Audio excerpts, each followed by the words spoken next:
Por suerte tenemos nuestro consejo consultivo aquí en Todo Noticias para evacuar todas las dudas que tenemos respecto a esta nueva etapa de aislamiento que vamos a empezar a vivir a partir del martes. Lo vamos a saludar a Pablo Bombey, infectólogo, parte del miembro consultivo. ¿Qué tal, Pablo? ¿Cómo te va? Buen día.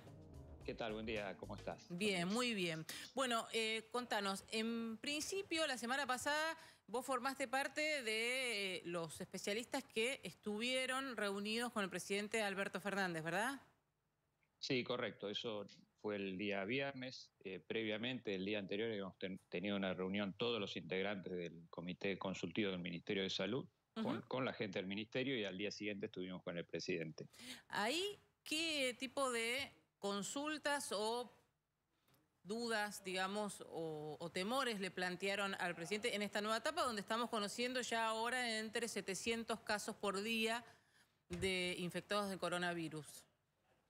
Bueno, la atención se focalizó en el tema del incremento que ustedes seguramente han mencionado en todo el ámbito metropolitano de Buenos Aires, sobre todo en lo que se denominan barrios populares, donde la dinámica de transmisión es muy importante, aparecen casos en forma rápida. Entonces, hasta ahora, que era lo que se venía haciendo, era recibir a las personas que tenían síntomas de la enfermedad, y lo que se habló y ya se está haciendo es ir a buscar activamente casos en barrios populares donde las situaciones de vida, las condiciones de vida facilitan la transmisión del virus por el hacinamiento. Entonces ahí se está buscando activamente la presencia del virus, no solo en aquellos que tienen síntomas, sino también en los contactos, y eso fue, yo diría, lo que más se enfatizó en la reunión, porque es donde más creció la transmisión de la enfermedad, y la mayoría de los casos que estamos viendo ahora, ese número alto que se ve diariamente, tiene en gran parte origen en los barrios populares. Sin embargo, también digamos que en la Ciudad Autónoma de Buenos Aires y en el Gran Buenos Aires también se ha detectado un aumento en la circulación del virus, en el número de casos, y bueno, eso ha hecho también que se revisaran un poco las medidas que se estaban tomando hasta ahora para tratar de disminuir la movilización o la movilidad de la gente, que es lo que facilita la transmisión, ¿no? Pablo, ¿estamos en el pico de contagios o todavía no llegamos? ¿O estamos ascendiendo para llegar al pico?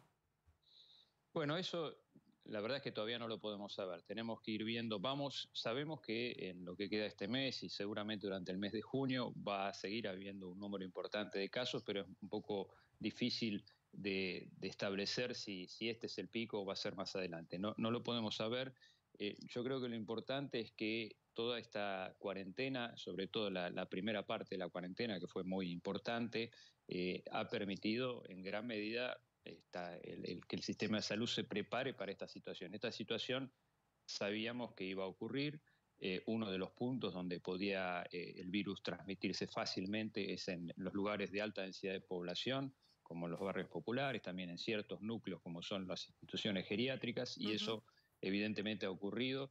Y bueno, toda esta preparación de la cuarentena nos permite hasta ahora manejar bien toda la situación de los casos que aparecen, y esperemos que la curva aumente, pero no tenga un aumento tan brusco que no nos permita manejar. Hasta ahora las camas de terapia intensiva, que son un parámetro que se utiliza, están en un alto porcentaje disponibles.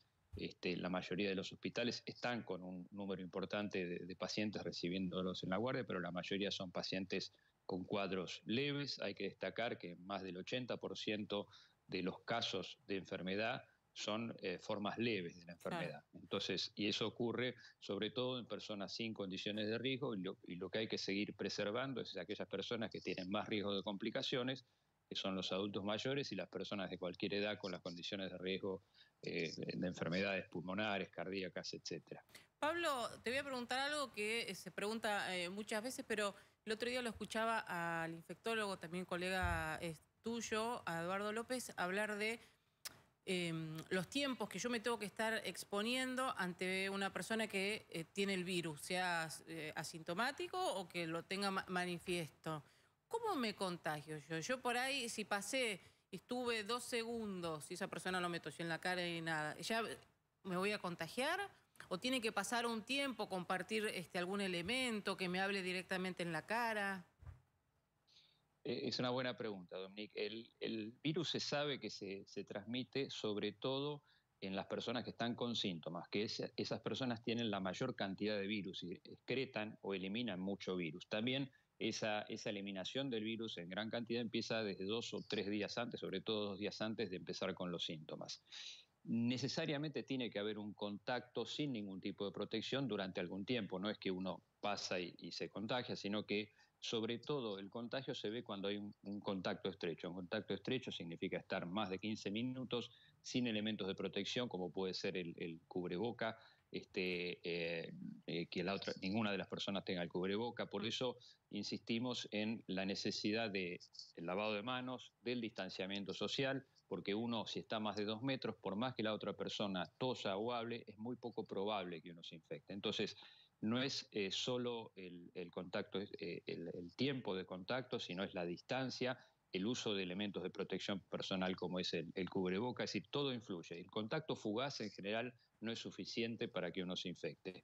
Por eso es muy importante el distanciamiento, el lavado de manos, el usar el cubreboca, todas esas medidas son la principal herramienta que tenemos en este momento. No hay un tratamiento específico, todavía no tenemos una vacuna, entonces la principal herramienta de protección que tenemos es esta que yo te mencionaba, y es muy importante también saber, como vos también decías, que no es un contacto fugaz el que nos permite infectarnos, sino que tiene que haber un contacto estrecho. Por eso es Eso lo es que yo un decía dato para antes. mí. Yo no lo desconocía, por eso lo preguntaba, porque no sabemos cuánto tenemos que estar expuestos y a veces para no ser fóbicos, pero sí, obviamente cuidadosos, como si alguien, viste, pudiese contagiarse solo por estar presente o pegado a alguien que lo tiene.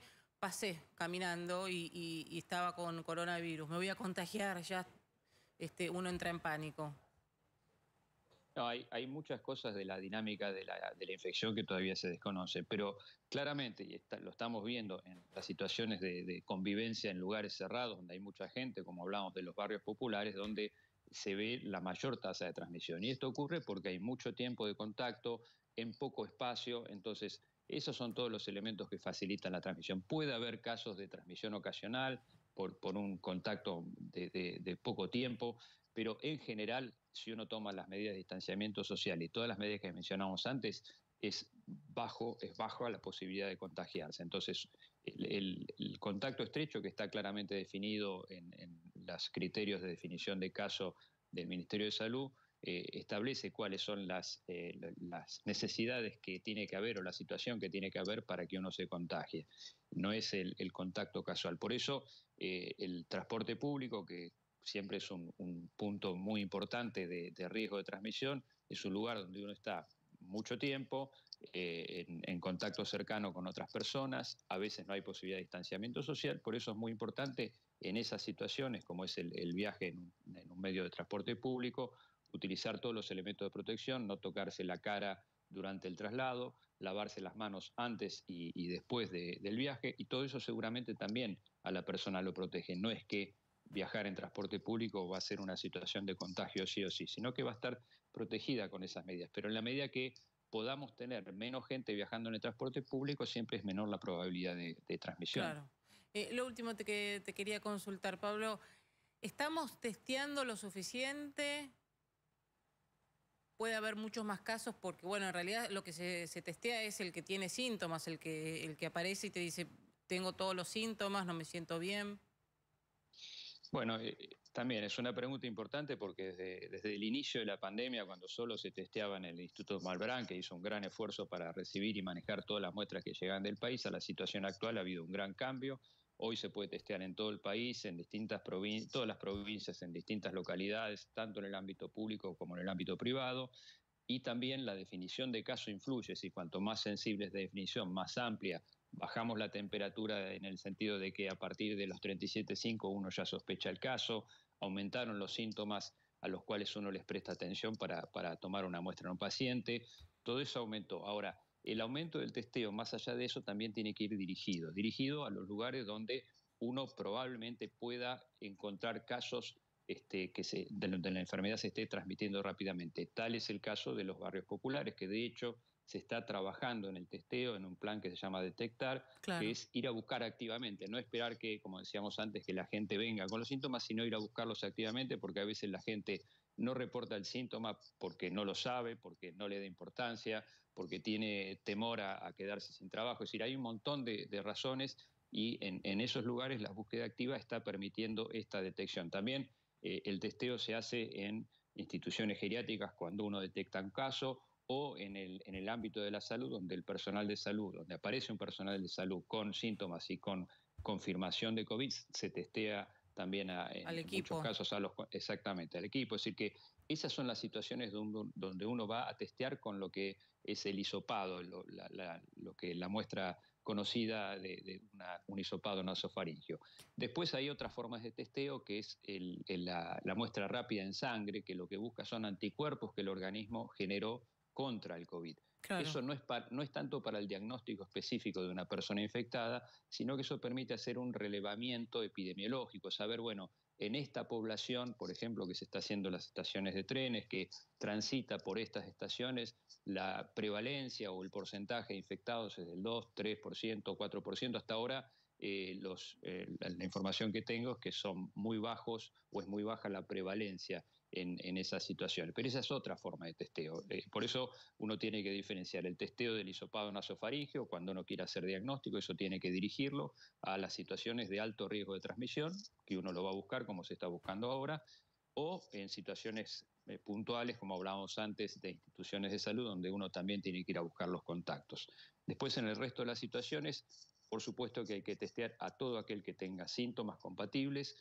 Hoy se está haciendo el testeo en todas las instituciones cuando uno viene con síntomas que están claramente definidos, tanto en la población general como en el ámbito de salud. Así que eso se está haciendo y yo diría que hoy en la mayoría de los hospitales, tanto públicos como privados, el testeo se hace bajo la definición de caso que está vigente en este momento. Pablo.